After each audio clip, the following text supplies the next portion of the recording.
हरे कृष्णा। आप सब लोगों का स्वागत है आपके क्लास नंबर 2 में। मैं आप सब लोगों का आभारी हूँ कि आप लोग समय पे उपस्थित हुए। थोड़ा सा विलंब हो गया आज, क्योंकि आज आपके पास बुक नहीं थी, तो मुझे लास्ट में याद आया कि बुक नहीं है, इसलिए मैंने बुक के फोटो खींच के आपके व्हाट्सएप ग्रुप में डाल दिए है। तो आप लोग पढ़ाई करते समय बीच बीच में जब देखना हो तो वो पेज वहाँ पे देख सकते हैं, टेक्स्ट का, जो मैं यहाँ पे पढ़ रहा हूँ। तो आज हम आगे बढ़ेंगे। लास्ट टाइम हमने इंट्रोडक्शन पे देखा था। सॉरी, हमने शुरू किया है इंट्रोडक्शन। इंट्रोडक्शन में मैंने फर्स्ट पॉइंट लिया था, अगर आप लोग याद रहेगा तो वेदों के बारे में। प्रभुपाद शुरुआत में ही वेदों से शुरुआत करते हैं, क्योंकि हम लोग अभी शुरुआत करने जा रहे हैं वैदिक अध्ययन, राइट। तो वेद क्या है, कहाँ से आए, किसने बनाए, क्या है, उसका विस्तार से वर्णन यहाँ पे दिया गया है। तो आप में से किसी को याद है हम लोगों ने लास्ट टाइम क्या डिस्कस किया था? आप देख के भी पढ़ सकते हैं, जो मैंने एक चार्ट दिया था वो देख के भी बता सकते हैं, कोई प्रॉब्लम नहीं। आस्तिक और नास्तिक के बारे में बताए थे प्रभु जी आपने। Okay, thank you. नेक्स्ट एक पॉइंट आपने बताया, और कोई बताना चाहेंगे? नेक्स्ट पॉइंट, एक एक पॉइंट बताइएगा, सब लोग सारे पॉइंट मत बताइए, ना तो फिर बाकी लोगों को मौका नहीं मिलेगा। सबको खिचड़ी मिलनी चाहिए। हरे कृष्णा। आस्तिक Yes. में आता है सांख्य, वैशेषिका, मीमांसा, योग। और नास्तिक में आता है जैनिज्म, बुद्धिस्ट, चारवाक। आस्तिक में आपने कितने बताए? 3 ही बताए, कितने बताए? 4 बताए प्रभु जी। 4 टोटल, कितने? 6 हैं आस्तिक में। हाँ, ये है न्याय और वेदांत। वेदांत और न्याय। ओके, अभी सभी लोगों के ऑथर भी बताइए, किसका कौन ऑथर है। आप लोग डरिए नहीं, पढ़ के बताइए, don't worry. I just want to see कि आप लोगों ने वो चार्ट रखा है, नहीं रखा है, क्या किया उसके साथ। किसका ऑथर कौन है? हाँ, हाँ, देख के बोलिए, मुझे नहीं याद नहीं, मेरे सामने भी चार्ट है, मैं देख रहा हूँ यहाँ पे। हरे हरे कृष्णा प्रभु जी। हरे यस कृष्णा। माता जी, यस बोलिए। वेद क्या है? वेदों की शिक्षा, ज्ञान। वेद सांख्य, कनाद। वेद क्या है? वेदों की गौतम। मैं आप लोगों को पूछ रहा हूँ कि लास्ट टाइम जो हम लोगों ने स्टडी किया था वेद के, देखिए इंडियन थॉट जो है, इंडियन फिलोसॉफी जी, उसके 2 भाग पड़ते हैं, आस्तिक और नास्तिक। तो नास्तिक तो आपने बता दिया, जैनिज्म, बुद्धिज्म और चारवाक, राइट। हाँ, जैन, हाँ, ओके। अभी आस्तिक में फिर 6 है प्रभु जी, 6 है। या तो आपने वो नाम भी बता दीजिए, अभी बोलिए। सांख्य, हाँ, सांख्य कपिला, ओके वैष्णविका कनाद, ओके मीमांसा जैमिनी, ओके योगा पतंजलि, ओके न्याय गौतम ओके और वेदांत व्यास। ओके, तो वेदांत व्यास ने दिया आहे. तुझ्याकडे जर मोबाईल मध्ये झूम असेल तर लाव, म्हणजे तुला आवाज येईल.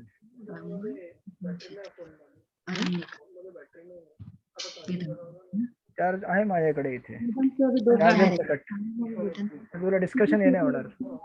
ब्राह्मण है ना. Okay, thank you. नेक्स्ट अभी कौन बताएंगे क्विकली?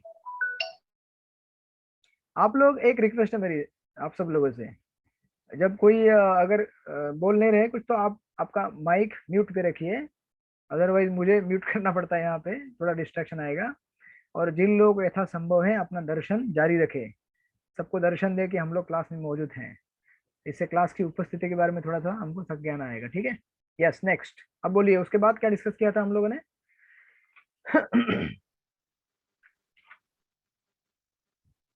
बोलिए बोलिए. हाँ, यस, रूपाली वर्मा माता जी बोलिए. आपका अभी माइक म्यूट ऑन कीजिए, मैंने म्यूट करके रखा सब लोगों को. आप म्यूट, हाँ, एक मिनट, मेरे साइड से पता नहीं आपकी आवाज नहीं आ रही है.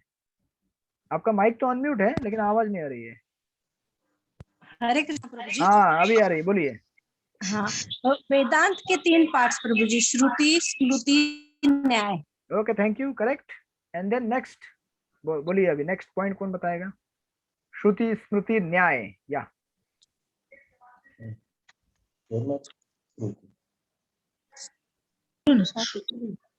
श्रुति के पार्ट में श्रुति के 4 है प्रभु जी पॉइंट. हाँ, बोलिए. संहिता, ब्रह्मणा, अरण्यका और उपनिषद. ओके, संहिता, अरण्यका, ब्राह्मणा, अरण्यका और उपनिषद. हाँ, चारों का प्रोग्रेशन कैसा है, कौन बताएगा? चारों का डिस्क्रिप्शन क्या है, ये प्रोग्रेशन कैसे बढ़ता है? संहिता मंत्र है, यज्ञ में मंत्र जो पाठ होते हैं.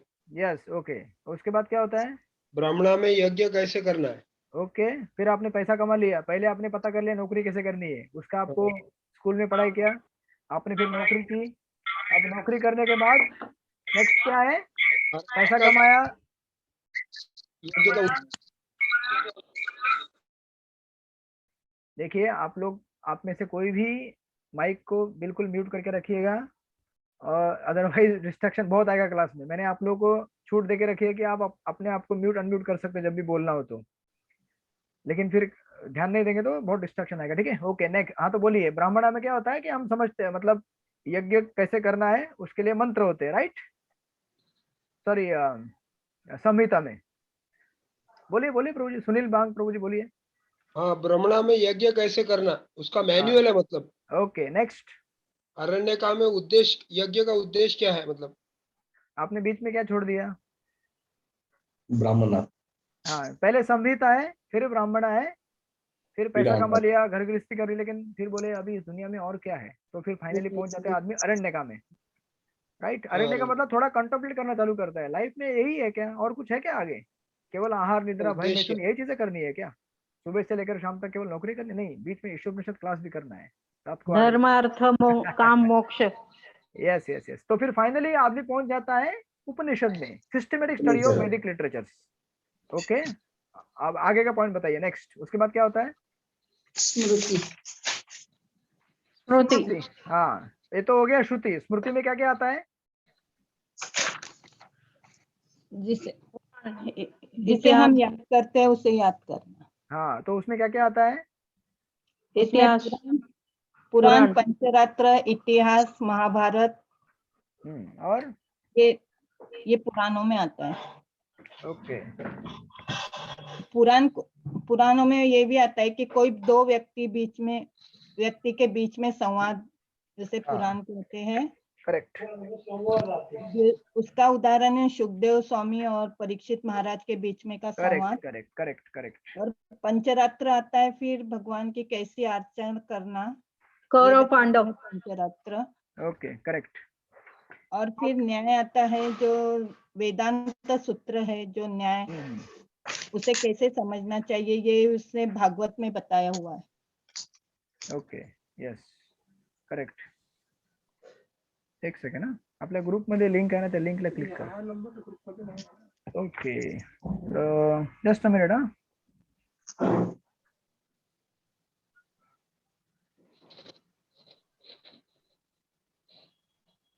हा नंबर ग्रुप मध्ये नाहीये, व्हॉट्सअप वरती आहे का नंबर? 303 हा नंबर ऍड करून घ्या. मेल आहे का त्याच्यावरती चालू? हा, कुठला मेल चालू आहे? RGM yes.rgm. एक मिनिट माताजी, just minute.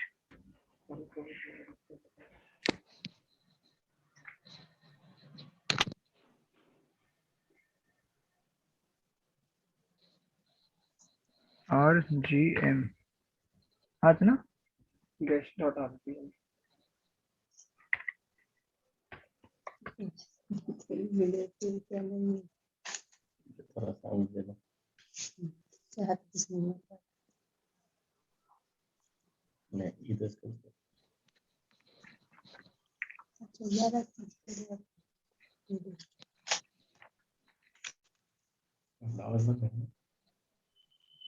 Okay thank you. तो आप लोगों ने अच्छी तरह से पढ़ाई किया है या फिर आपने रिकॉर्ड बना के रखा है? तो अभी आगे बढ़ेंगे हम। अब प्रभुपाद इसके बाद आगे, ये तो पहला पॉइंट है जिसमें वेदों के बारे में बताया है, वेद क्या होते हैं, मतलब शुरुआत किया उन्होंने, वेद मतलब ज्ञान, और वो ज्ञान कैसे है वो यहाँ पे सिस्टम से उन्होंने बताया। नाउ सेकंड पॉइंट, अभी आप लोग उसको डॉट करने के चक्कर में मत पड़िए कहाँ पे, क्योंकि मैंने ऑलरेडी आपको फोटोग्राफ दे दिया है, तो आपके पास वो पिक्चर ऑलरेडी है। और सेकंड पॉइंट प्रभुपाद यहाँ पे बता रहे हैं कि हमारे अंदर 4 प्रकार के दोष रहते हैं। अभी आप बोलेंगे अभी वेद के बारे में ज्ञान बताया, अभी ये अचानक 4 दोष बताने के क्या मतलब, क्या प्रयोजन है उसका? तो प्रभुपाद बेसिकली अभी सिस्टमेटिकली पॉइंट को बिल्ड कर रहे हैं। पहले बताया कि हम सब लोगों को वेदों से ज्ञान लेना चाहिए, राइट, और बताया कि वेद का अर्थ होता है ज्ञान, तो और हमने डिटेल में भी देखा कि क्या होता है, किस तरह से फैलता है ये ब्रांचिंग। अब प्रभुपाद बताएंगे कि हमें वेद की जरूरत क्यों है, क्योंकि हमारे अंदर 4 प्रकार के दोष रहते हैं। तो देखिए, ये 4 दोष आप लोगों ने पहले भी कभी सुने होंगे जेओएसडी कोर्स में, या किसी किसी दूसरे लेक्चर में सुने होंगे। तो 4 यहाँ पे दिए हैं, हम सिस्टमेटिकली वन बाय वन उसको पढ़ेंगे पैराग्राफ वाइज। तो मैं रिक्वेस्ट करता हूँ आप लोग शुरू कीजिए। ज्योति माता जी है क्या यहाँ पे? ज्योति ओके नहीं है। देन नेक्स्ट शीला अग्रवाल माता जी, आर यू देयर? ओके नहीं। नेक्स्ट लता पडलकर माता जी, आर यू देयर? आप हैं वहाँ पे? अच्छा हरे शीला कृष्ण माता जी, प्रभु जी। हाँ, यस हरे माता जी। कृष्ण। आपको जैसे दिख रहा है वहां से पढ़िए, जैसे 2 हाँ। नंबर दिया है ना वहां से पढ़ते जाइए। अच्छा, ये दूसरा दोष 2 नंबर आज के प्रवचन का विषय है, वो पढ़ूं क्या प्रभु जी? हाँ, आपके पास फोटोग्राफ्स है जो मैंने भेजा है वो? हाँ है ना। पढ़िए वहां से 2 नंबर जो मैंने वहां पे लिखा है राउंड करके, वहां से पढ़िए आगे। नहीं, वो फोटोग्राफ नहीं है मेरे पास, अच्छा आपके पास लेकिन नहीं ये है? देवी और तथा सज्जनों वहां से पढ़ूं क्या? अच्छा आपके पास बुक है क्या? है ना। ओके ओके, तो यहाँ से आप जाएंगे 1 2 3 4 5 6 7 8, 8वीं लाइन में देखिए 4 प्रकार के दोष करके लिखा हुआ है, हाँ दिख रहा है? हाँ। हाँ वहां से पढ़ते जाइए। पहला दोष यह है कि वह त्रुटियां करता है। उदाहरणार्थ, हमारे देश में महात्मा गांधी अत्यंत महान पुरुष माने जाते थे, लेकिन उन्होंने अनेक त्रुटियां भूले की। यहाँ तक कि अपने जीवन की अंतिम अवस्था में उनके सहायक ने उन्हें सावधान किया था, गांधी जी आप नई दिल्ली की बैठक प्रार्थना सभा में न जाए। मेरे कुछ मित्र हैं और मैंने उनसे सुना है कि वहाँ संकट है, किंतु उन्होंने एक न सुनी। उन्होंने जाने का हट पकड़ा और मारे गए। महात्मा गांधी, राष्ट्रपति केनेडी तथा और न जाने कितने ऐसे अन्य लोग त्रुटियां करते हैं। त्रुटि करना मनुष्य का स्वभाव है। यह बद्ध आत्मा का पहला दोष है। आगे पढ़ो प्रभु जी, आगे पढ़ना है प्रभु जी। हाँ सॉरी सॉरी सॉरी, हाँ मैं माइक म्यूट था, ये पहला मिस्टेक किया मैंने। अब देखिए तो हम लोग आगे। नहीं नहीं, बस बस बस आगे मत पढ़िए, हाँ दैट्स इट। हाँ। नहीं तो फिर बाकी लोग बोलेंगे केवल क्लास आज की यही है कि बुक पढ़ना है। कुछ डिस्कशन भी होगा या नहीं होगा। तो दिस इज फर्स्ट मिस्टेक। देखिए क्या होता है ना, अब ये 4 दोष बता के प्रभुपाद ये हमें प्रूव करके दिखाएंगे कि हम कोई भी किसी चीज को समझने के लायक नहीं है और समझाने के लायक भी नहीं है। हम सब लोगों को ऐसे किसी पुस्तक की जरूरत है जो बिना 4 दोष के रहित है, या फिर ऐसे किसी व्यक्ति ने इस बुक को लिखा है जो बिना 4 दोषों के रहित है। That's the point Prabhupada wants to build now here. तो पहला बताया कि हम सब लोग मिस्टेक करते हैं, जैसे मैंने भी मिस्टेक किया, राइट? हम ऐसे सब में हमें से मतलब मैं बोलूंगा कि हर किसी ने जीवन में कुछ ना कुछ नहीं बहुत सारी मिस्टेक की है, राइट? किए कि नहीं किए? नहीं किए? ये है प्रभु। अच्छा क्या मिस्टेक किया आपने माता जी, बताइए। शीला अग्रवाल माता जी।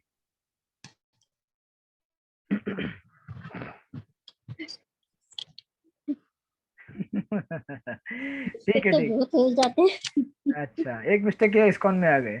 नहीं नहीं प्रभु जी, रात के ये तो 8 बहुत बजे, अच्छा बात बोला। रात के 8 बजे के समय में प्रसाद लेके कहीं थोड़ा सा रिलैक्स करने का, तो प्रभु जी ने क्लास पे लगा दिया, मिस्टेक हो गई नहीं यार नहीं प्रभु जी, वो नहीं। यस ये तो हर रास्ता देखते कब आता संदेह आपका ओके क्लास एनीबॉडी। में। ओके आप में से कोई हाईलाइट करना चाहेगा कोई भी एक आपके जीवन में आपने जो मिस्टेक की थी और आपको बाद में पछतावा हुआ अगर मिस्टेक कर दिया करके? यस बोलिए एनीबॉडी। मिस्टेक है तो ये सवेरे जल्दी उठे नहीं, हो गए नहीं तो फिर वो दिन भर अच्छा ये होता अच्छा कि अपन आज जल्दी उठे नहीं और अपने से माला हो गई नहीं ब्रह्म मुहूर्त में। ओके मिस्टेक कर बस। दिया, बाद में समझ में आया रात को अभी 11 बजे माला करते रहना है, अभी पता नहीं कितने लोगों का माला बाकी है। नहीं नहीं। मेरा भी 3 माला बाकी है। Okay so all of us do mistake some, you know, not some time, many of the time. तो प्रभुपाद उसको संस्कृत की भाषा में बोलते हैं कारण अपाट। कारण अपाट करके उसको मतलब आपको, आप उसमें मत जाइए टेक्निकल, मैं जस्ट बताने के लिए बता रहा हूँ आपको। खाली लिखना है यहाँ पे कि मतलब समझना है कि हम पहली चीज करते हैं मिस्टेक करते हैं। अभी देखिए मैं अभी जैसे प्रभुपाद ने यहाँ पे एग्जांपल दिया है महात्मा गांधी का और जॉन एफ कैनेडी का भी दिया है। ऐसे हमारे समाज में आसपास अगर देखेंगे तो ऐसे कोई प्रभावशाली व्यक्ति दिखेंगे, इन्फ्लुएंशियल व्यक्ति दिखेंगे, लेकिन वो भी मिस्टेक करते हैं। मतलब मिस्टेक करना केवल मूर्खों का काम नहीं होता है, मतलब आप बोलेंगे कि मूर्ख लोग ही मिस्टेक करते हैं, सामान्य व्यक्ति मिस्टेक करता है, ऐसा नहीं है। बड़े से बड़ा पढ़ा लिखा समझदार व्यक्ति भी मिस्टेक कर जाता है, राइट। मिस्टेक ये मतलब जैसे आपकी पढ़ाई या फिर आपका लिविंग स्टैंडर्ड या फिर आपका कोई स्किल ये डिफाइन नहीं करता कि आप मिस्टेक नहीं करेंगे, राइट। तो इसलिए देखिए ये सबसे मतलब कभी कभी नए जो लोग रहेंगे यहाँ इस क्लास में या कभी अरे बाप रे महात्मा गांधी कैसे मिस्टेक कर सकते हैं, महात्मा गांधी तो हमारे राष्ट्रपिता हैं, उनके बारे में प्रभुपाद ने ऐसे कैसे लिख दिया।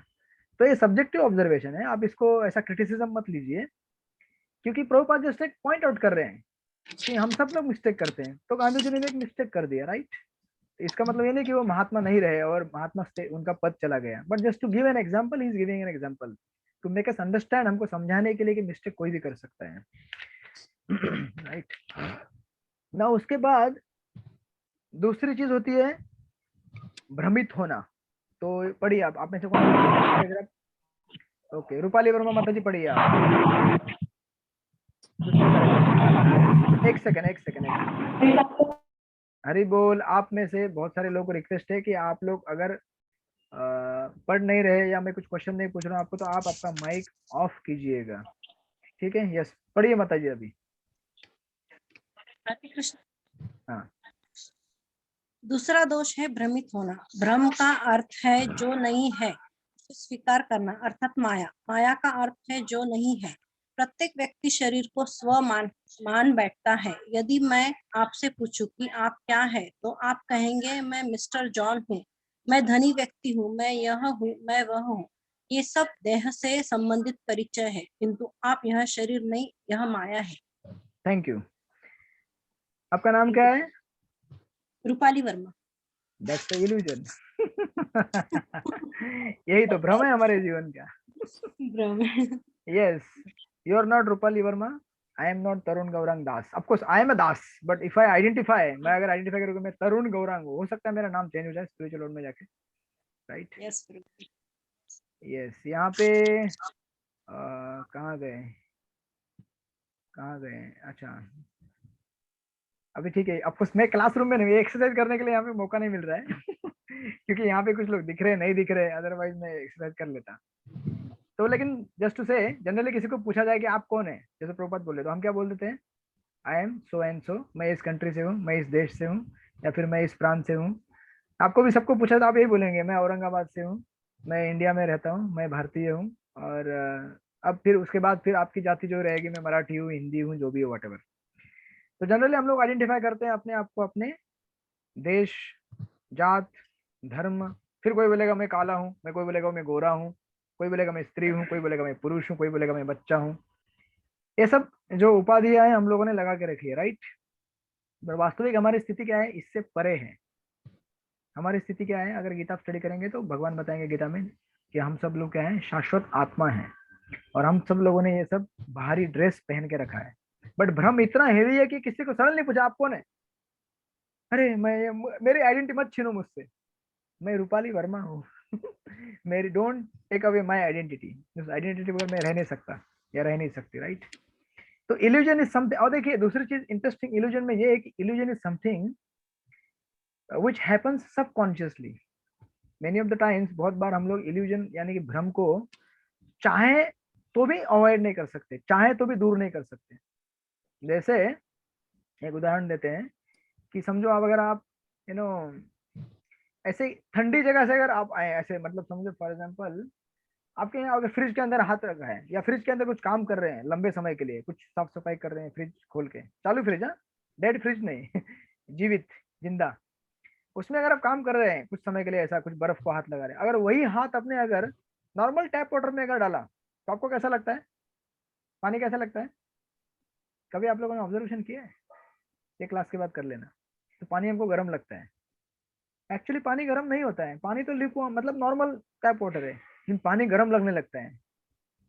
क्यों लगता है? क्योंकि ये शरीर कैसे बना हुआ है, एक भ्रम का गोला है it's just a mass of illusion.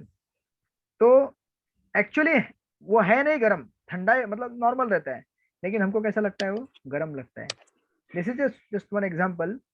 मतलब हमारे डे टू डे लाइफ में हम इसको ऑब्जर्व कर सकते हैं कि हम कैसे इल्यूजन में रहते हैं, हम चाहे तो भी अवॉइड नहीं कर सकते इस इल्यूजन को, राइट। उसी चीज को प्रभुपाद यहाँ पे बता रहे हैं। आपको प्रभुपाद ने तो बहुत कुछ आगे बताया है।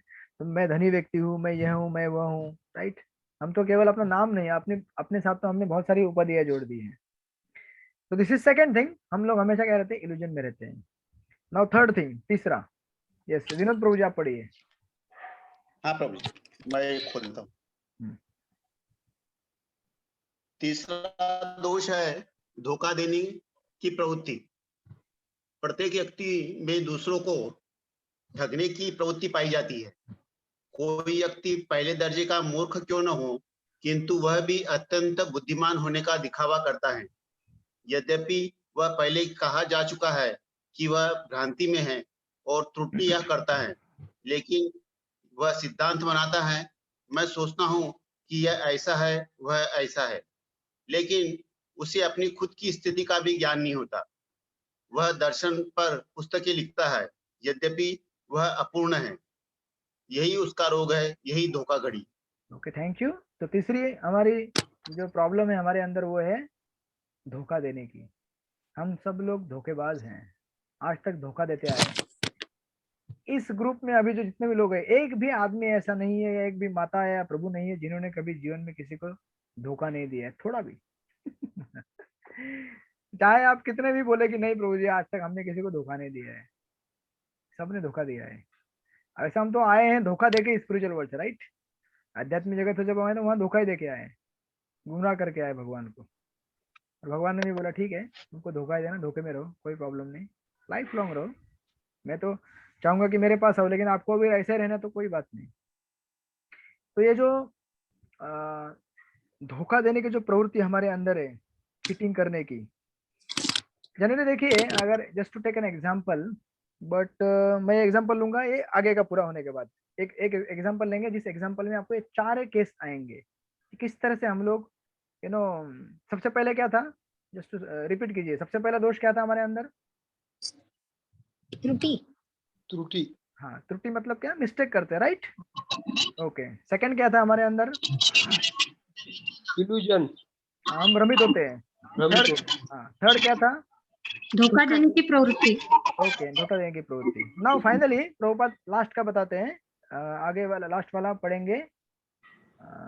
सचिन प्रभु और माताजी जो ग्रुप में यहाँ पे बैठे हैं आज, सॉरी दोनों ही माताजी हैं सॉरी यहाँ से दिखा नहीं दूर से। सुचिता माताजी, यस आप पढ़िए।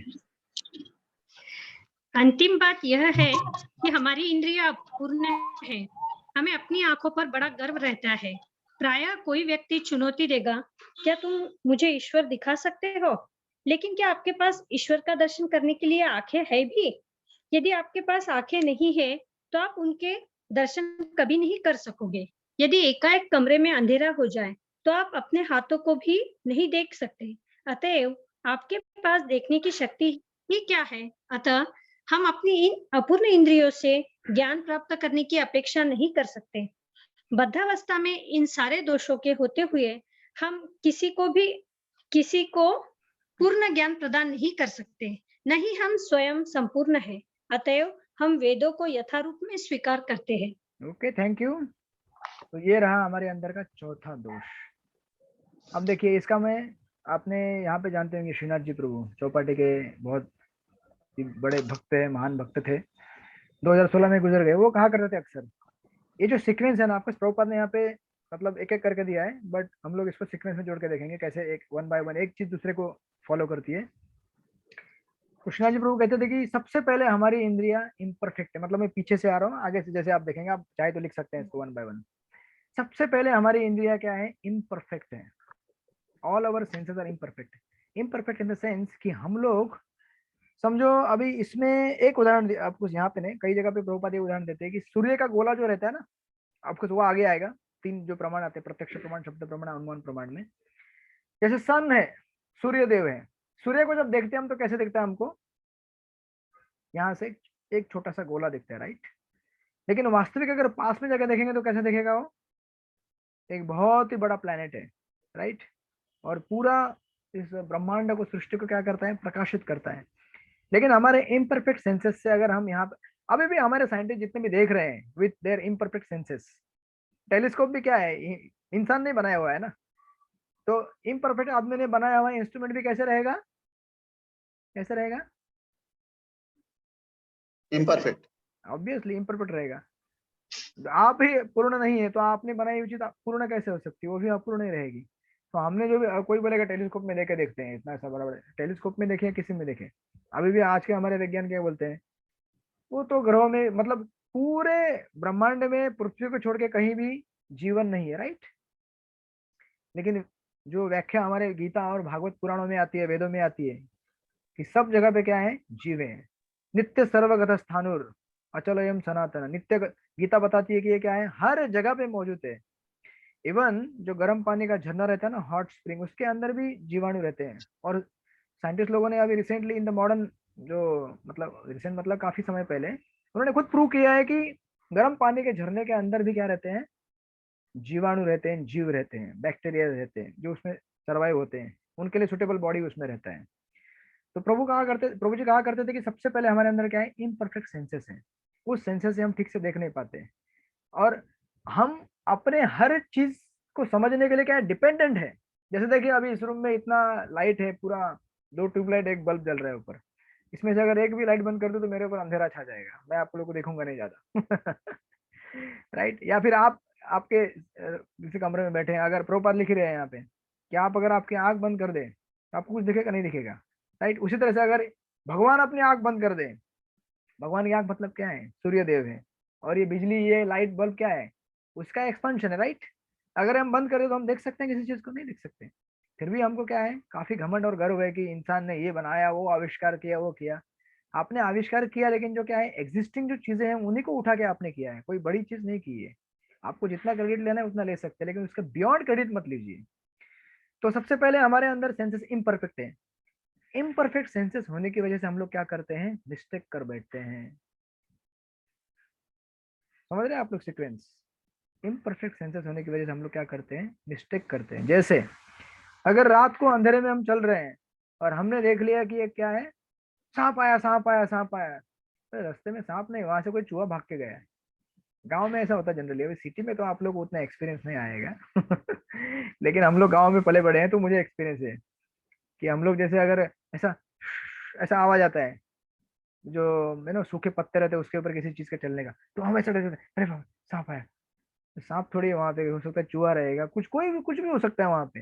या फिर कभी कभी हमको अंधेरे में एक रस्सी गिरी हुई दिखती है, हम ऐसे डरते हैं, सांप। सांप नहीं है, रस्सी है वो। और रस्सी को सांप मानना, ये हमारे क्या है? मिस्टेक है, राइट? या फिर भ्रम भी बोल सकते हैं उसको। तो हमारी इंद्रियां अपूर्ण होने की वजह से हम लोग क्या करते हैं? मिस्टेक कर बैठते हैं। अब मिस्टेक करने के बाद क्या होता है? सॉरी, मैंने सीक्वेंस तोड़ दिया आपका। पहले हमारी देखिए इसी को बोलते हैं क्या? इल्यूजन में रहना और मिस्टेक करना। हालांकि मैंने क्लास के पहले सिस्टमेटिकली पढ़ के लिया था, लेकिन फिर भी जस्ट देखिए, मतलब आपके सामने एग्जांपल खुद ब खुद आ रहा है वैसा। सबसे पहले हमारी सेंसेस जो रहते हैं इम्परफेक्ट रहते हैं। इम्परफेक्ट सेंसेस होने की वजह से हम लोग क्या रहते हैं? इल्यूजन में रहते हैं, भ्रम में रहते हैं। जस्ट लाइक अभी मैं था। और भ्रम में रहने की वजह से हम लोग क्या करते हैं? मिस्टेक कर बैठते हैं। जैसे मेरी इंद्रिया अपूर्ण है, मैं ठीक से देख नहीं सकता, सुन नहीं सकता, तो मैंने रस्सी देख ली। रस्सी देखने की वजह से मुझे लगा सांप है, तो मैं उसको सांप बैठ के वहां पे भाग गया। This is my third mistake. अब कोई फ्रेंड आपको बोलेगा, अरे क्यों भागे वहां से? नहीं अरे क्या हुआ ना, रास्ता चेंज कर दिया, थोड़ा उधर अच्छा नहीं लगा उस तरफ जाने के लिए। तो ये नहीं बोलेगा कि अरे उधर मैं डर गया, सांप कुछ दिखा मुझे, या उस। तो फोर्थ आता है cheating propensity. We all always cheat, right? इसको कवर करने के लिए, हमारी मिस्टेक को कवर करने के लिए हम लोग क्या करते हैं? चीटिंग करते हैं। क्योंकि हम सबको क्या रहता है, मैं सबसे बड़ा पढ़ा लिखा आदमी हूँ, मैं एकदम होशियार हूँ, मुझसे बड़ा कोई है नहीं, मैं कैसे मिस्टेक कर सकता हूँ, मैं कैसे भ्रम में रह सकता हूँ? It's not possible, right? तो ये ऐसी 4 चीजें सीक्वेंस में चलती है। सबसे पहले क्या होता है बताइए? सबसे पहले क्या होता है?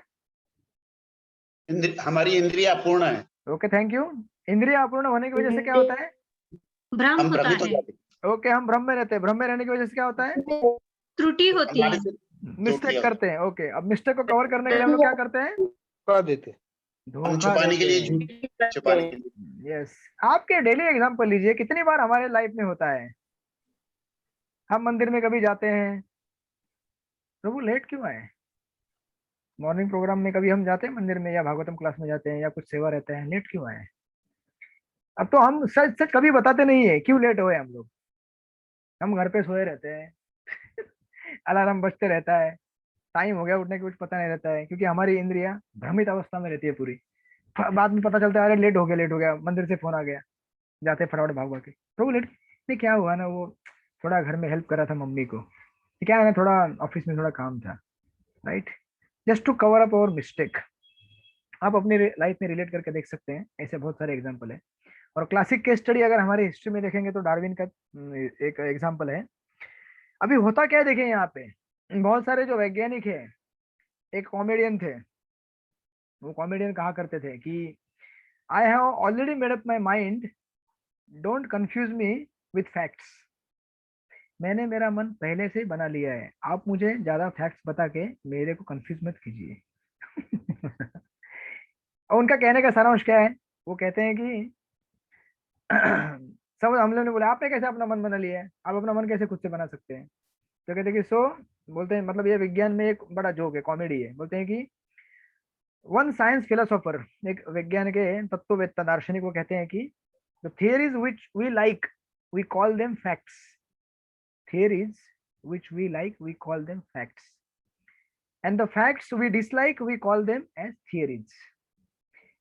आपको समझ में आया? जो सिद्धांत हमें अच्छा लगता है ना, उसे हम, अच्छा लगता है मतलब वो सही है गलत है जरूरी नहीं है, मुझे अच्छा लगता है, मेरे फॉल्स ईगो को सपोर्ट करता है, मेरे अहंकार को सपोर्ट करता है, तो मैं उसे क्या बोलता हूँ, फैक्ट।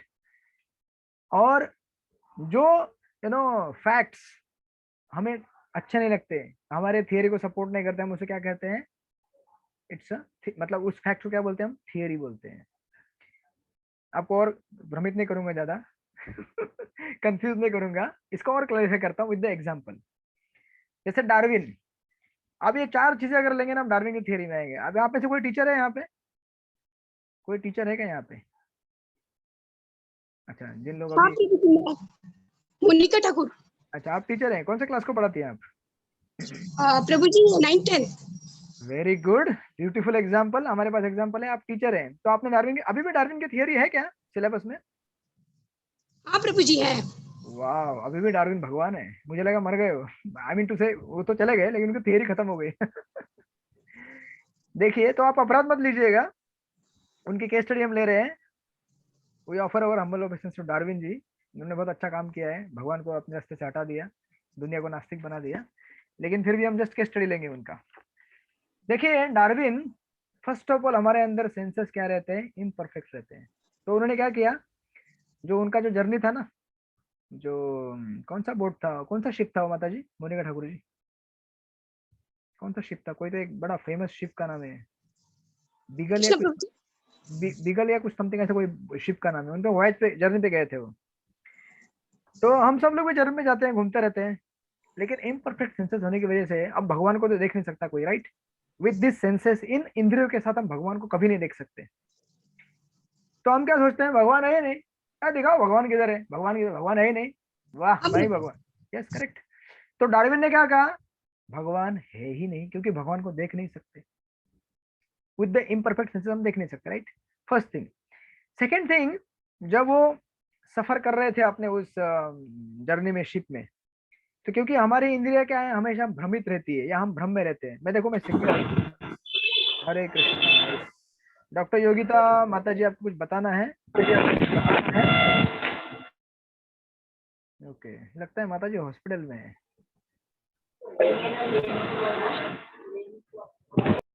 नहीं प्रभु जी। अच्छा, घर पे हैं आप? सॉरी सॉरी सॉरी, जब भी कोई पेशेंट आता है तो बेल बजाता लगता है वो, तो बेल कोई बात नहीं, उनको भी समझ में नहीं आ रहा है कि आवाज कहाँ से आ रही है। This is called illusion. तो एनीवे, तो डार्विन ने क्या किया, सबसे पहले अपनी सेंसेस इम्परफेक्ट होने की वजह से उसने बोला कि भगवान है नहीं।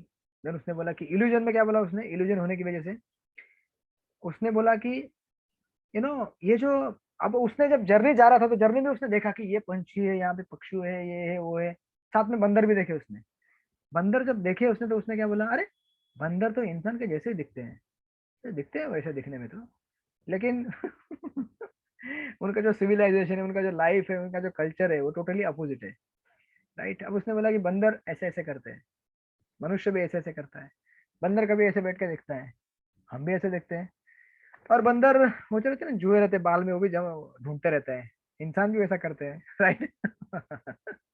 अब कुछ अभी तो शैम्पू आ गए, बहुत आ गए, अभी तो एडवांस हो गया, हम लोग ढूंढते नहीं है वैसा। लेकिन गांव में मुझे याद है अभी भी करते होंगे, जब तो कुछ फ्री टाइम मिलता है तो माताएं लोग बैठ के ऐसे मतलब एक दूसरे के बाल में साफ सफाई करते रहते हैं, राइट। तो और बंदर क्या करता है, हमारे जैसे चलता है, सोता है, बैठता है, खाता है, उठता है। तो डार्विन जी ने बोल दिया कि अरे बंदर इंसान के जैसे ही दिखते हैं, राइट। अब फाइनली ये गुरु जी है, मैं okay sorry, doctor Yogita Mata जी, हरे कृष्णा। आप हैं, लाइन पे हैं, आप सुन पा रहे हैं मेरे को? माइक को म्यूट रखिएगा प्लीज। शायद आपका स्टेथोस्कोप से आप चेक कर रहे हैं बार बार कि लाइव है कि नहीं अभी भी क्लास में। तो लाइव है, अभी भी क्लास चालू है। तो डार्विन ने तीसरी चीज कही। अब देखिए, उसने भ्रम में ये सोच लिया कि बंदर क्या है, इंसान के जैसे दिखते हैं, इंसान के जैसे हैं। तो तीसरी चीज मिस्टेक में उसने क्या बोल दिया, एक्चुअली बंदर से ही इंसान आए हैं। आप समझ रहे हैं इस एग्जाम्पल को? आप सब लोग बोर तो नहीं हो रहे ना? आप लोग बोर हो रहे हैं? नहीं प्रभु जी, नहीं नहीं नहीं नहीं। हरि बोल प्रभु जी। ओके, तो आप सब लोग मेरे साथ हैं, एक बार बोलिए हरे कृष्णा कृष्णा कृष्णा हरे कृष्णा हरे, कृष्णा हरे हरे हरे, राम हरे राम हरे राम राम, राम राम हरे हरे। राम हरे हरे। Thank you. इसलिए मैं आप लोगों से बोल रहा हूँ कि आप लोग अगर लाइव हैं तो आपका वीडियो ऑन रखें तो मुझे पता चलेगा आप लोग हैं मौजूद क्लास में। Yes please. अदरवाइज मुझे पता ही नहीं चलता कौन है नहीं है, या ओके एनीवे कोई बात नहीं। तो इल्यूजन था, सॉरी, उसने सबसे पहले क्या किया, अपने इम्परफेक्ट सेंसेस से भगवान को खत्म कर दिया। फिर बोला कि विद द इल्यूजन, बोला कि अरे इंसान बंदर का जैसा लगता है, इंसान ही बंदर है। फिर फाइनली उसने मिस्टेक कर दिया, बोल दिया कि अरे इन बंदरों से ही इंसान आता है। ये थियोरी हम तो बचपन से पढ़ते आ रहे हैं, और क्लास में पता नहीं कितने लोग उस एग्जाम को पास करके टॉप कर दिए होंगे, राइट। और अभी भी बच्चों को बोलते हैं यही पढ़ाई करो, यही पढ़ाई करो, यही सत्य है। और फाइनली अब ये जो चीज थी वो क्या थी, मिस्टेक थी डार्विन से। अभी इसको कुछ प्रूफ देना चाहिए ना कि बंदर से इंसान आते करके, प्रूफ देना, बिना प्रूफ के तो कोई मानेगा नहीं। तो डार्विन ने क्या बोला, कोई बात नहीं, ये फैक्ट है कि बंदर से इंसान नहीं आए हैं, लेकिन मेरी थियरी है ना, मैंने निकाली है ना, तो इसे लोगों ने एक्सेप्ट करना चाहिए। तो अभी क्या करूंगा मैं, जैसे ऊपर मैंने कहा था कि जो फैक्ट हमें अच्छे लगते हैं, उस सॉरी जो पर्टिकुलर थियरी हमें अच्छे लगती है उसे हम क्या बोल देते हैं, फैक्ट्स बोल देते हैं। और जो फैक्ट्स हमें अच्छे नहीं लगते हम उसको थियरी बोल देते हैं। तो डार्विन ने क्या बोल दिया, इसके लिए एविडेंस है, मिलेगा आपको एविडेंस। कहाँ मिलेगा, फॉसिल रिकॉर्ड में मिलेगा। फॉसिल रिकॉर्ड को क्या बोलते हैं आप लोग हिंदी में, पुरातत्व विशेषज्ञ जो रहते हैं ना, बोलते हैं कि जमीन के अंदर हजारों साल पहले ऐसे कई अवशेष है जिसमें क्या है, रिकॉर्ड है कि किस तरह से उत्क्रांति हुई है, बंदर से क्या हुआ है, इंसान धीरे धीरे ग्रेजुअली आया है। लेकिन क्या करें, आज लगभग 150-200 साल हो गए, लेकिन अभी तक वो कोई रिकॉर्ड या कोई भी प्रूफ नहीं मिला। लेकिन हमारा दुर्भाग्य ये है कि अभी भी हम लोग डार्विन की थ्योरी को पढ़ते जा रहे हैं, पढ़ते जा रहे हैं। ये है आज के सिविलाइजेशन का सबसे बड़ा मिस्टेक। तो इस तरह से ये अगर हम चार चीज देखेंगे, तो इसलिए प्रभुपाद यहाँ पे कह रहे हैं कि ये हमारी जो बद्ध अवस्था है, इन बद्ध अवस्था में इन सारे दोषों के होते हुए हम किसी को पूर्ण ज्ञान प्रदान नहीं कर सकते। जब हमारी इंद्रिया अपूर्ण है, जब हम भ्रम में रहते हैं, जब हम मिस्टेक करते हैं और उस मिस्टेक को कवर करने के लिए चीटिंग करते हैं, ऐसे दोषपूर्ण अवस्था में हम कोई भी ज्ञान अपने से नहीं समझ सकते। भगवान को समझना तो दूर छोड़ दीजिए, बहुत दूर की बात है, लेकिन अपनी स्थिति के बारे में भी हम नहीं जान सकते कि मैं कौन हूँ। हम एक्चुअली सब वास्तव में आत्मा है, लेकिन आत्म स्थिति को समझने के लिए भी हमें क्या करना होगा, बिगिनिंग में ये चार दोषों को हमें सबसे पहले स्वीकार करना होगा कि मेरे अंदर ये चार दोष है। इसलिए देखिए, ये जो वैदिक स्टडी है या फिर जो भक्ति शास्त्र का मेन कोर्स है, ये बिगिन होता है यहाँ से, ये एक्सेप्ट करके कि मैं अपने से कभी नहीं समझ सकता कि ये जगत क्या है, इस जगत का स्रोत क्या है, मैं कौन हूँ, वास्तव में भगवान है या नहीं है। जब हम इन चीजों को समझेंगे, एक्सेप्ट करेंगे, तभी यहाँ से रास्ता ओपन होगा आपका जो वैदिक स्टडी का है, वैदिक पाथ का है, पढ़ाई का, आध्यात्मिक। अगर आप ये चार पॉइंट्स को नहीं समझे यहाँ पे शुरू में कोर्स के, तो कोर्स के एंड तक आप क्या हो जाएंगे, केवल जस्ट नेम सेक के लिए कोर्स में अटेंड करते रहेंगे। इसलिए ये चार पॉइंट्स को समझना बहुत जरूरी है। This is the fundamental basics जो प्रभुपाद सबसे पहले हैमर कर रहे हैं यहाँ पे, राइट। सबको समझ में आया? Anybody has any doubt? किसी को कुछ प्रश्न है? अगर प्रश्न है तो पूछिए। हरे कृष्णा। यस माता जी, आकाशवाणी आपकी आ रही है मेरे पास। दंडवत प्रणाम प्रभु जी। प्रभु जी, जब तक ये 4 दोष रहते हैं तो हम लोग अपूर्ण कहलाते हैं, तो मुक्त अवस्था में ये पूर्ण दोष निकल जाते हैं। जब एक व्यक्ति को हम मुक्त बोलते हैं तो ये 4 दोष नहीं होते उसमें। देखिए हम लोग कभी भी, अब देखिए आप बोलेंगे मुक्त, अभी मुक्त अवस्था की व्याख्या दीजिए। मुक्त अवस्था मतलब क्या होती है? भौतिक चीज, भौतिक का कम हो जाना, दैट इज कॉल्ड मुक्त अवस्था। ठीक है, या फिर सिंपल भाषा में ये भौतिक शरीर छूट के हम अपने आध्यात्मिक स्वरूप में, आध्यात्मिक जगत में स्थित हो जाए, राइट? हाँ, तो डेफिनेटली होंगे ना उस समय, क्योंकि उस समय हमारा शरीर जो रहेगा वो चिन्मय रहेगा, आध्यात्मिक रहेगा, स्पिरिचुअल वर्ल्ड में रहेगा। अब आप बोलेंगे कि इस जगत में रहते हुए हम कैसे मुक्त हो सकते हैं, इस शरीर के साथ हमें मुक्त होना है, राइट? हाँ, तो कैसे हो सकते हैं बताइए, कौन बताएगा?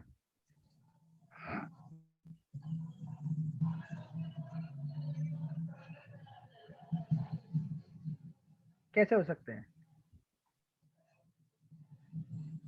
अभी हम सब लोग हो रहे कि नहीं हो रहे मुक्त? हम सब लोग अभी मुक्त हो रहे हैं कि नहीं हो रहे हैं? It's very simple. अहंकार छोड़ना पड़ेगा प्रभु। यस, कौन कह रहे हैं? भारती भालेराव। भारती भालेराव। थैंक यू आपके आकाशवाणी के लिए। आकाशवाणी नंबर 2।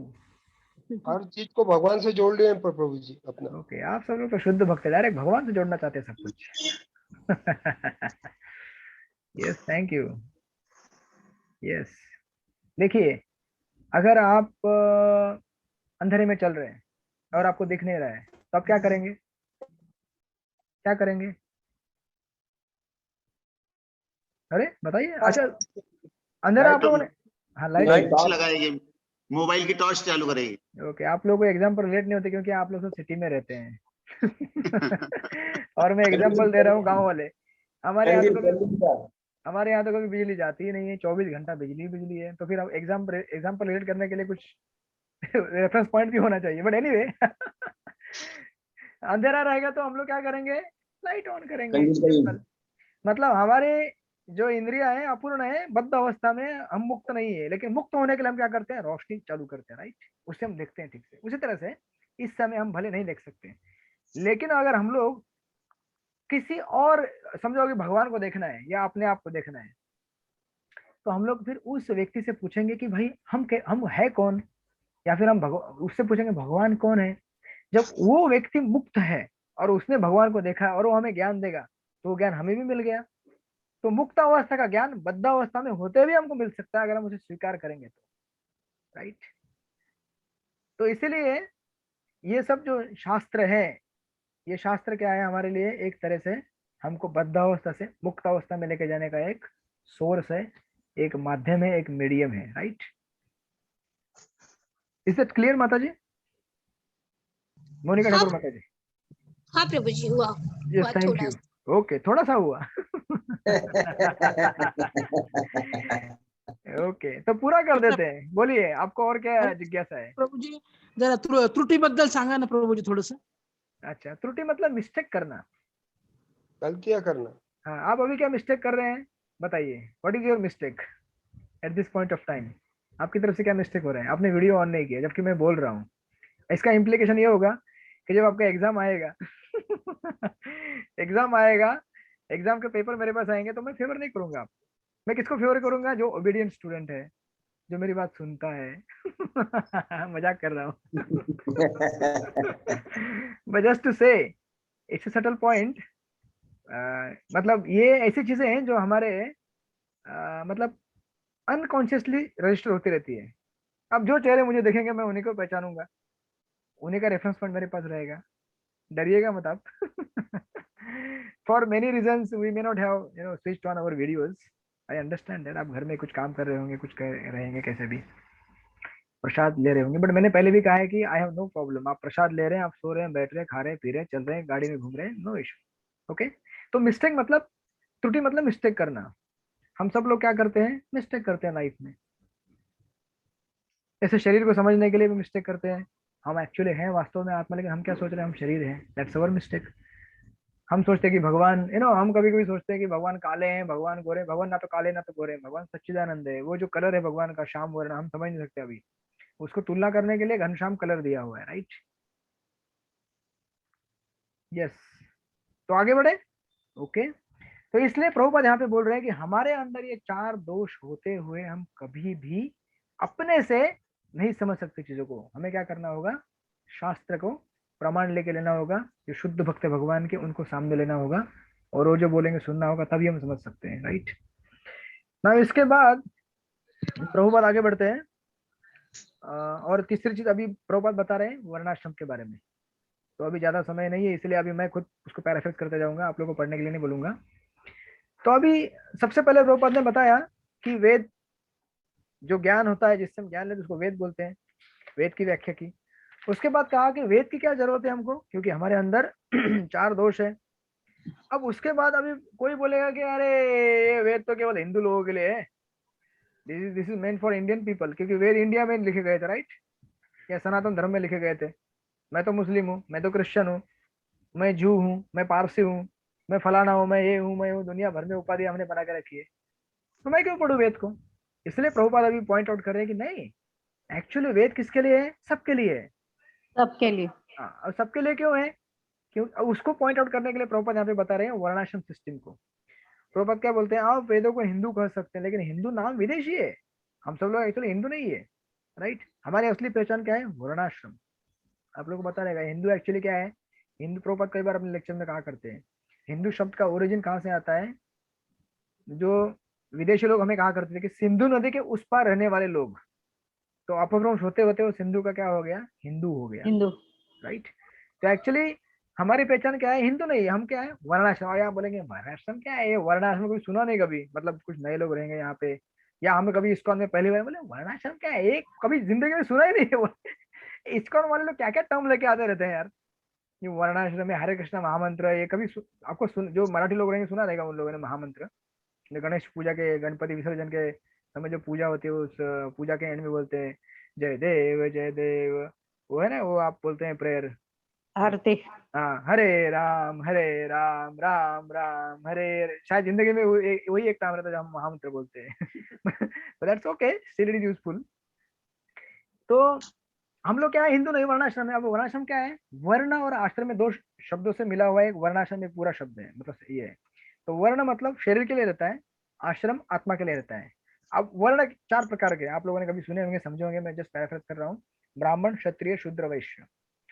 ब्राह्मण यानी कि इंटेलेक्चुअल पीपल। सी, हमारे आज के सोसाइटी में भी भले हमने ये डिवीजन नहीं बनाया हो ब्राह्मण, क्षत्रिय, शूद्र, वैश्य का, लेकिन ये 4 लोग मौजूद हैं। ब्राह्मण मतलब कौन, इंटेलेक्चुअल पीपल, जैसे कोई फिलोसोफर है, कोई वैज्ञानिक है, कोई पोएट है, राइट, दिस आर ऑल, या कोई टीचर है।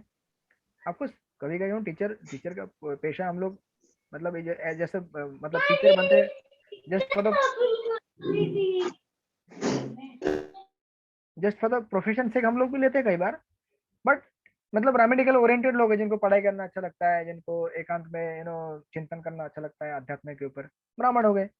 फिर उसके बाद कौन है, वैश्य, सॉरी क्षत्रिय, एडमिनिस्ट्रेटिव क्लास, जो समाज को क्या करते हैं, एडमिनिस्टर करते हैं, व्यवस्थापन करते हैं, कि ओके सिटी का ऐसा व्यवस्थापन होना चाहिए, या हमारे देश की ऐसे रक्षा होनी चाहिए, जस्ट लाइक किंग्स। पुराने जमाने में जो राजा हुआ करते थे वो सब क्या है, क्षत्रिय। आज के जमाने के पॉलिटिशियंस, मतलब जो जिनको इंटरेस्ट है एडमिनिस्ट्रेशन में। उसके बाद है वैश्य, बिजनेसमैन।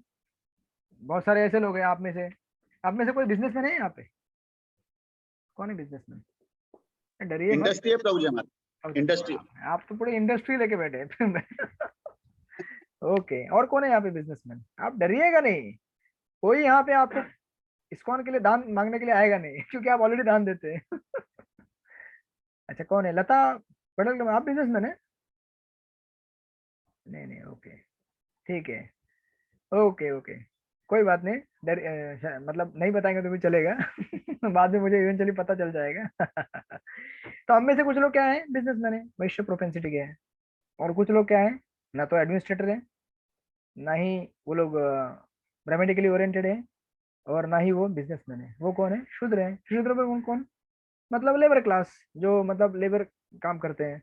तो अभी ये समझ के हम एक दूसरे को ये नहीं पॉइंट आउट करना चाहिए, अरे तू लेबर है, अरे तू टीचर है, तू ये है। ये सब क्लासिफिकेशन है। एक्चुअली कलो संपो शुद्रवा करके कहा है। हम सब लोग कलयुग में क्या है, सारे के सारे शुद्र ही है। तो हम लोगों ने जॉब के लिए, किसी ने कुछ बिजनेस लिया है, किसी ने नौकरी लिया है, किसी ने टीचर का पेशा लिया है, वट एवर, बट स्टिल हम सब लोगों के अंदर प्रोपेंसिटीज हैं। इससे बनता है वर्णाश्रम, सॉरी वर्ण बनता है। और हम बोलेंगे आश्रम किसके लिए, अभी ये तो बॉडी के लिए हो गया वर्ण। जो व्यक्ति ब्राह्मणिकली ओरिएंटेड है वो टीचर का पेशा करे, जो इंटेलेक्ट जो एडमिनिस्ट्रेशन करना चाहता है एडमिनिस्ट्रेशन करे, तो उसके लिए भी अच्छा है ना। समझो किसी टीचर को अगर आपने बिजनेस करने के लिए लगा दिया तो बेचारा पक जाएगा, परेशान हो जाएगा। या किसी शूद्र को बोल दिया कि जाओ लेक्चर दो अभी यहाँ पे बैठ के, 1000 लोग आए सामने, वो भी पक जाएगा बेचारा। तो जिसका जो काम है, जिसका जो स्वभाव है, उसके हिसाब से अगर काम करेंगे तो आसान हो जाता है लाइफ में जीने के लिए। इसको बोलते हैं वर्ण के अनुसार विभाजन। अब फिर ये तो केवल हो गया शरीर के लिए, आत्मा के लिए कौन बताएगा, इसीलिए फिर आ गया आश्रम। तो गृहस्थ सबसे पहले होता है ब्रह्मचर्य आश्रम, जहाँ पे ट्रेनिंग दी जाती है कि इस जीवन का लक्ष्य क्या है, जीवन को कैसे जीना है। फिर आता है गृहस्थ आश्रम। 25 साल अगर गृहस्थ आश्रम में बिता लिया आपने, सॉरी ब्रह्मचर्य आश्रम में, आप अब ग्रेजुएट हो जाए, अगर आपको होना है तो, नहीं होना है तो आप रह सकते हैं ब्रह्मचर्य आश्रम में, लेकिन आपको करना है तो गृहस्थ में जाइए, शादी कीजिए, घर बाहर संभाल लीजिए, अपना गृहस्थ धर्म संभालिए। उसके बाद फिर 55 एज के बाद बहुत हो गया, अभी यहीं भी उलझे नहीं रहना है। अभी क्या करो, चलो वानप्रस्थ, अभी थोड़ा सा क्या हो जाए, रिटायरमेंट मोड में आ जाओ, भक्ति छत से कोर्स ज्वाइन कर लो। अब कुछ यहाँ पे कुछ यंग लोग हैं, उन्होंने ज्वाइन किया, इसका मतलब ये नहीं कि उन्होंने वानप्रस्थ लिया है, but they are taking the training. फिर वानप्रस्थ होने के बाद धीरे धीरे संन्यास। ये सब आत्मा की उन्नति के लिए होते हैं। तो आश्रम आत्मा के लिए है, वर्ण शरीर के लिए। ऐसे प्रभुपाद कहते हैं कि ये समाज के 4 विभाग है, गीता में उसका वर्णन दिया गया और प्रभुपाद यहाँ पे सिस्टमेटिकली बता रहे हैं। तो हम सब लोग क्या है, एक्चुअली सोसाइटी में जितने भी लोग हैं आज पूरी दुनिया में, ये 4 भागों में बांटे गए हैं। तो बेसिकली कहने का मतलब ये है कि वर्णाश्रम हर जगह पे, राइट। तो इसका मतलब ये है कि वेद जो है, जो ज्ञान जो है, सबके लिए क्या है, यूनिवर्सल है। क्योंकि सब लोगों की ये जरूरतें हैं 4। कौन सी जरूरतें हैं, आहार निद्रा भय मैथुन, और उसको फुलफिल करने के ये 4 तरीके हैं। आप ब्राह्मण बन के कीजिए, शूद्र बन के कीजिए, वैश्य बन के कीजिए, या क्षत्रिय बन के कीजिए। साथ ही साथ आपको क्या करना है, आपके आत्मा के लिए भी ध्यान देना है। उसके लिए ये 4 आश्रम बनाए गए हैं। ये बताने के बाद प्रभुपाद अभी 4th पॉइंट बताते हैं यहाँ पे, कहते हैं कि यह वैदिक सिद्धांत है और हम इसे स्वीकार करते हैं। ये वेदों का विभाजन है, राइट। 4 वर्ण और 4 आश्रम। क्या ऐसा नहीं कि मतलब इसीलिए वेद क्या है, यूनिवर्सल है। आप लोग समझ रहे हैं सब लोग जो मैं बोल रहा हूँ, जिस पॉइंट पे मैं कंक्लूड कर रहा हूँ। आप बोलेंगे हाँ, आप बोलेंगे वर्णाश्रम से डायरेक्ट वेद में कैसे घुस गए, क्योंकि वेद बताते हैं कि इस प्रकार समाज में ये 4 विभाग होते हैं, शरीर के लिए 4 विभाग होते हैं, आत्मा के लिए। यानी कि वेद क्या है, यूनिवर्सली नॉलेज देते आ रहे हैं पहले से। ऐसा नहीं कि अभी वेद हमने खोल दिए, कोई पाठशाला खोल दी भक्ति शास्त्री की, ऐसा नहीं है। उसके बाद अभी 4th पॉइंट, प्रभुपाद बहुत अच्छा पॉइंट दे रहे हैं यहाँ पे 4th पॉइंट, और इसको और स्ट्रांगली बिल्ड करते जाने की वेदों की हमें क्यों जरूरत है। कहते हैं कि यह वैदिक सिद्धांत है और हम इसे स्वीकार करते हैं। वैदिक सिद्धांत स्वयं सिद्ध सत्य के रूप में स्वीकार किया जाता है। उनमें कोई त्रुटि नहीं होती, उनमें कोई 4 दोष नहीं होते हैं। पता है क्यों, क्यों नहीं रहते 4 दोष वेदों के अंदर, बताइए। भगवान ने बनाया इसलिए। करेक्ट। आपकी आवाज अलग अलग हो गई अभी अचानक। अभी HM पाटिल के यहाँ से है, आप मोनिका ठाकुर जी है, HM पाटिल, दोनों जगह से सेम आवाज आ रही है। अच्छा, मुझे भ्रम हो रहा है। तो भगवान क्या है, 4 दोषों के परे, राइट। इसीलिए इन वेदों में जो भी ज्ञान दिया हुआ है उसमें दोष नहीं हो सकता। जैसे प्रभुपाद उदाहरण देते हैं, जैसे इंडिया में प्रभुपाद लिख रहे हैं कि भारत में यह स्वीकृति है, उदाहरण तो भारत में गोबर को शुद्ध माना जाता है, फिर भी गोबर पशु का मल है, राइट। हम सब लोग मानते हैं कि, मानते मतलब क्या, हम लोगों ने गांव में देखा भी है। गोबर वैसे देखा जाए तो वेद कहते हैं कि क्या है, जब आप किसी भी विष्ठा को हाथ लगाएंगे, चाहे वो इंसान की हो पशु की, किसी की, हमें क्या करना चाहिए, तुरंत स्नान करना चाहिए। इसलिए हम लोग क्या करते हैं, मतलब शौचालय जाने के बाद क्या करते हैं, स्नान करते हैं, राइट। ये हमारा ब्राह्मणिकल स्टैंडर्ड है। तो लेकिन यहाँ पे वेदों में कहा गया है कि अगर हम किसी विष्ठा को हाथ लगाते तो हमें स्नान करना चाहिए, लेकिन हम गाय की विष्ठा को अगर हाथ लगाते हैं तो फिर स्नान क्यों नहीं करते, उसे पवित्र क्यों माना जाता है। इसके लिए आर्गुमेंट क्या है, क्या आर्गुमेंट है इसके लिए, बताइए आप। इसके लिए आर्गुमेंट क्या है, क्या आर्गुमेंट है, क्या। हाँ बोलिए। वेदों को एज इट इज एक्सेप्ट करना है। क्योंकि वेदों में जो चीज दी है भगवान पूर्ण है और वो गलतियां करते नहीं है। Correct correct, thank you. तो भगवान गलती नहीं करते, भगवान ने वेद दिए तो वेद में जो दिया मानना पड़ेगा। लेकिन इवन इफ यू से नहीं इसमें गलती है, इसको मैं रिसर्च करूंगा, कोई बात नहीं, लेट्स रिसर्च।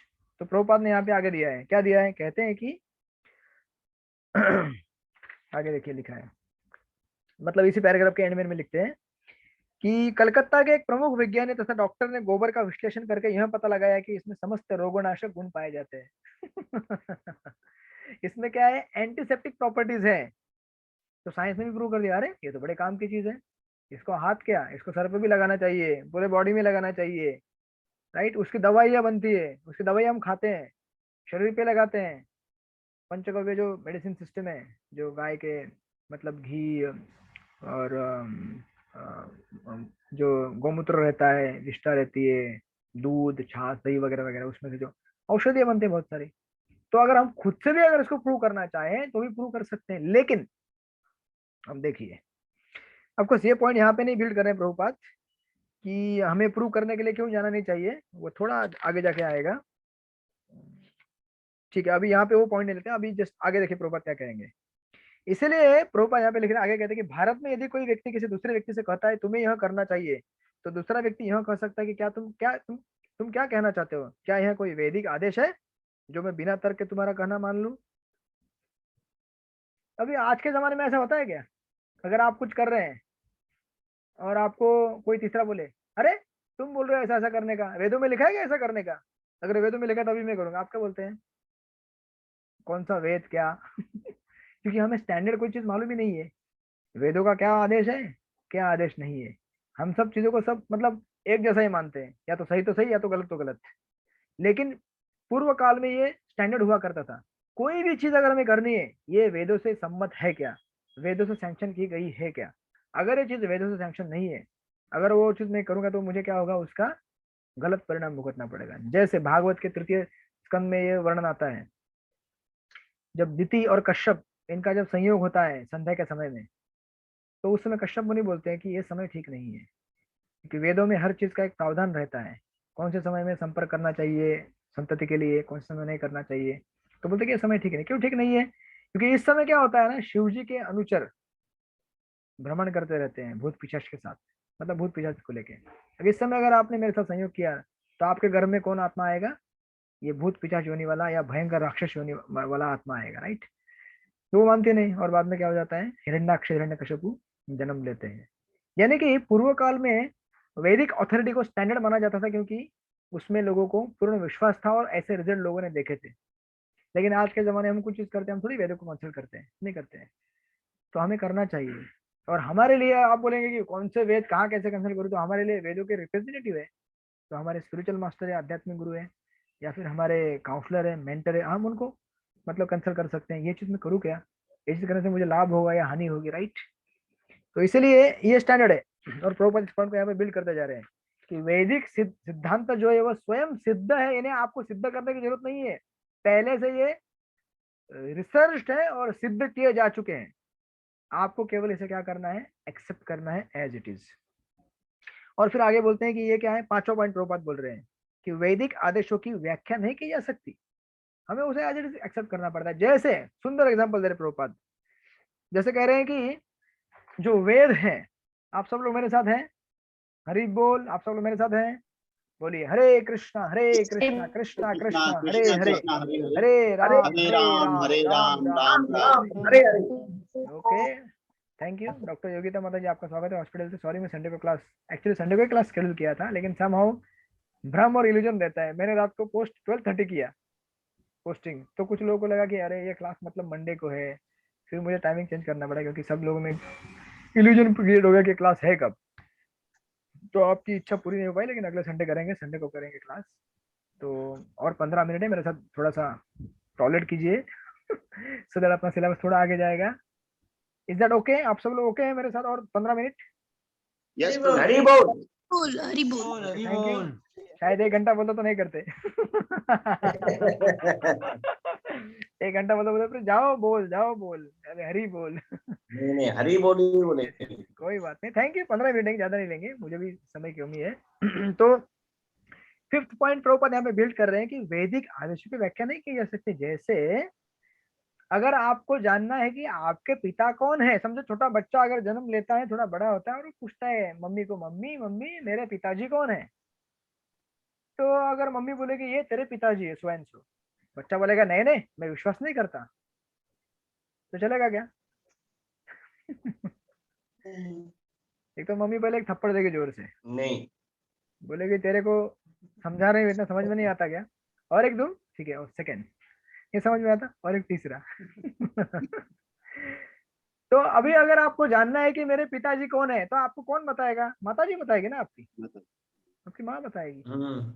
इसके अलावा आपके पास कोई भी चारा नहीं है जानने का, कि क्योंकि पिता आपके जन्म लेने के पहले ही आपने पिताजी को नहीं देखा है कि कौन से पुरुष ने मेरे माँ के शरीर मतलब गर्भ में मेरी धारणा की थी, right? You don't know, you have to believe evidence of the mother. In fact आपने जब माँ के कोख से जन्म ले तो आपने माँ को भी नहीं देखा है।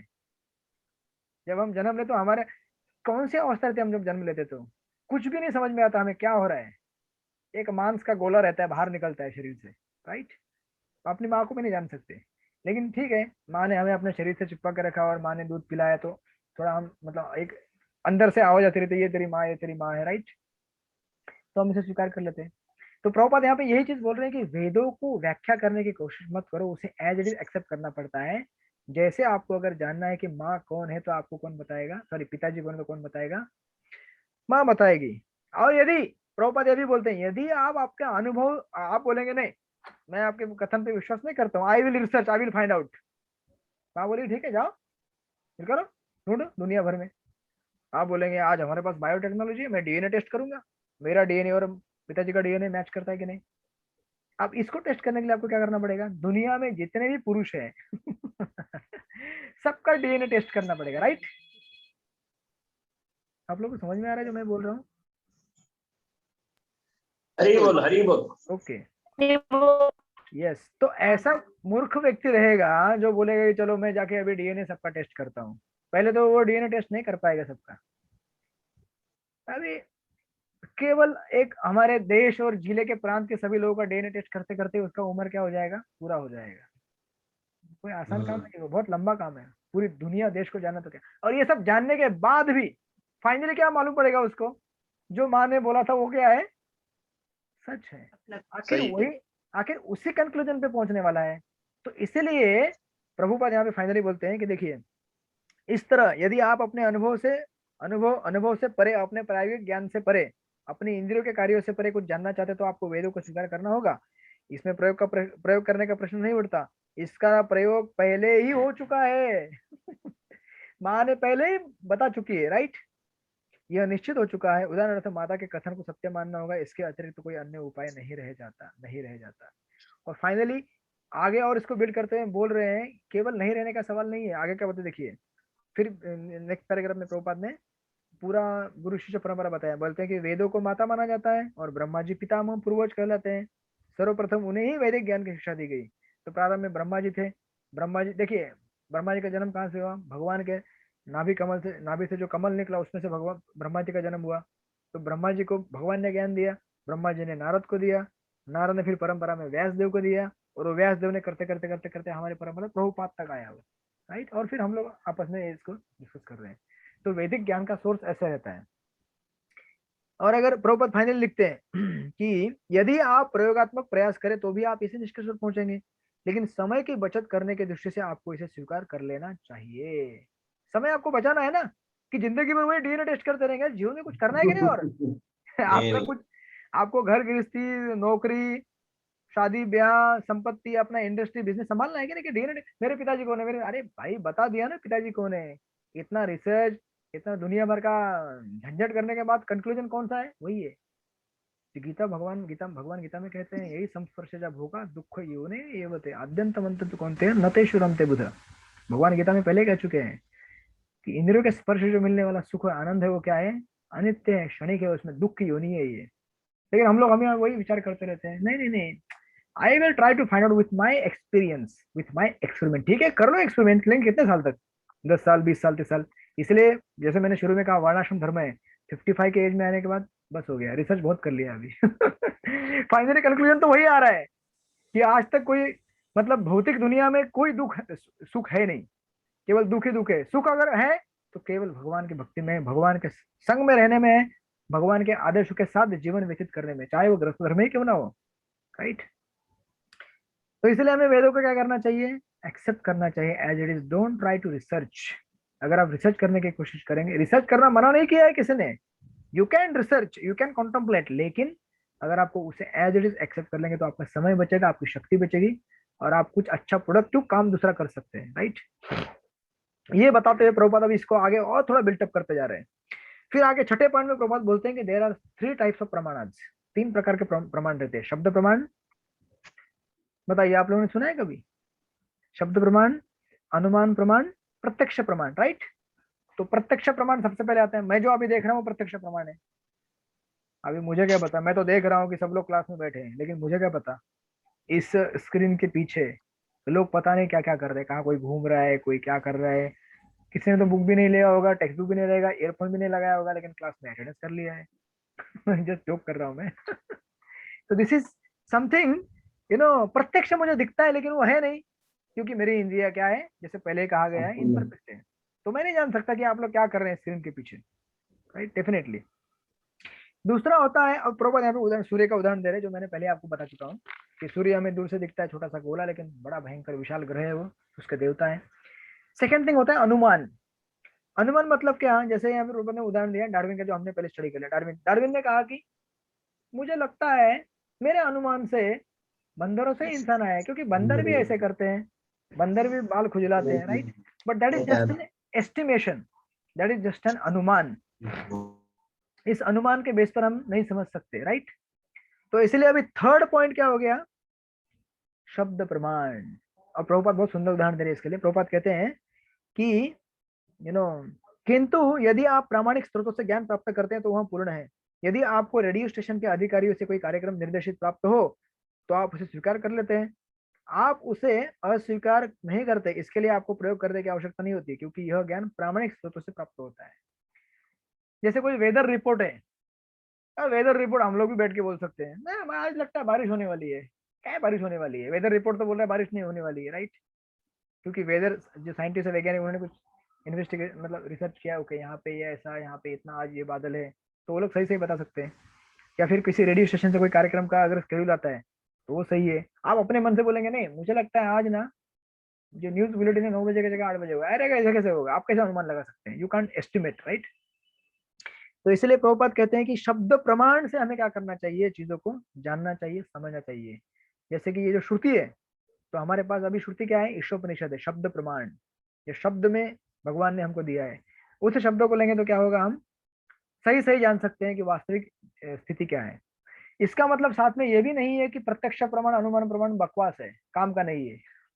ये तो कल से आप बोलेंगे अरे प्रभु जी ने कहा शब्द प्रमाण ही बढ़िया है, कल से रास्ते में चलते समय बिल्कुल देखो मत, क्योंकि प्रत्यक्ष प्रमाण काम का नहीं है, कल से अनुमान लगाना बंद कर दो। मैं ऐसा नहीं कह रहा हूँ। प्रत्यक्ष प्रमाण, अनुमान प्रमाण अपने अपने जगह पे सही है, लेकिन वो क्या है, शब्द प्रमाण से सबऑर्डिनेट है। मतलब सबसे पहले हमें क्या करना चाहिए, शब्द प्रमाण को प्रमाण लेना चाहिए, उसके नीचे फिर क्या है, प्रत्यक्ष और अनुमान। Is that clear? Okay, thank you. तो आज हम लोग क्या करेंगे, इसी पॉइंट में रुक जाएंगे। आज हमने पॉइंट नंबर 6 तक डिस्कस कर लिया, लास्ट के 3 पॉइंट बचे हैं, वो हम करेंगे अगली क्लास में। जस्ट टू समराइज यहाँ पे, इस पॉइंट को आगे नहीं बढ़ाऊंगा, बस यहीं पे रुक जाऊंगा। तो हमने आज शुरू से डिस्कस किया पॉइंट नंबर 2 से हमारे अंदर 4 दोष है। कौन से दोष है बताइए एक एक करके। हम त्रुटियां करते हैं। Yes, thank you. Next, fast, quickly.